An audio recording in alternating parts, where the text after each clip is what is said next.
El árbol de la ciencia, escrito por Henry James, narrado por Carlos Torres. Capítulo 1. Entre otras convicciones secretas, cual las que todos albergamos, Peter Branch estimaba como el más grande logro de su vida no haber emitido jamás un juicio comprometedor sobre la obra, como era denominada, de su amigo Morgan Mallow. En lo tocante a ella, según pensaba él honradamente, nadie podía, con veracidad, citar una sola opinión pronunciada por sus labios, y en ningún lado podía haber constancia de que, a ese mismo respecto, en ninguna ocasión ni tesitura alguna, hubiese mentido o hubiese proclamado la verdad. Semejante triunfo le parecía de relevancia capital, aun siendo un hombre que había logrado otros triunfos.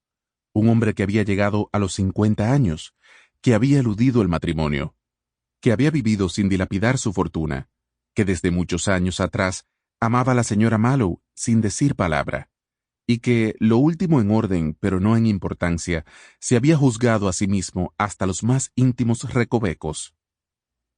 De hecho, se había juzgado hasta tal punto que había sentenciado que la actitud que mejor le cuadraba era una gran humildad global, y sin embargo, nada lo hacía tener mejor concepto de sí mismo que el recto rumbo que había logrado seguir pese a varios de los escollos precipitados.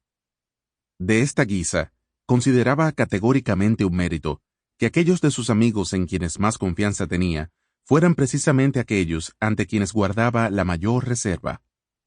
Él no podía, al menos eso había decidido el excelente hombre, decirle a la señora Mallow que ella era la adorable causa única de su contumaz soltería, y tampoco decirle al marido que la visión de los innumerables mármoles que poblaban el taller de éste le causaba un sufrimiento cuya incisividad ni siquiera el tiempo había conseguido embotar.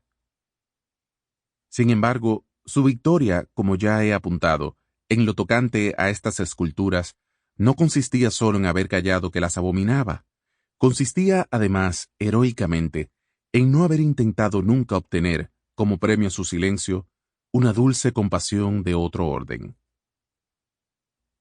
La situación entera, entre estas buenas gentes, era en verdad cosa digna de admiración, y probablemente no había ninguna que le fuese comparable en muchas leguas a la ronda del punto que nos incumbe.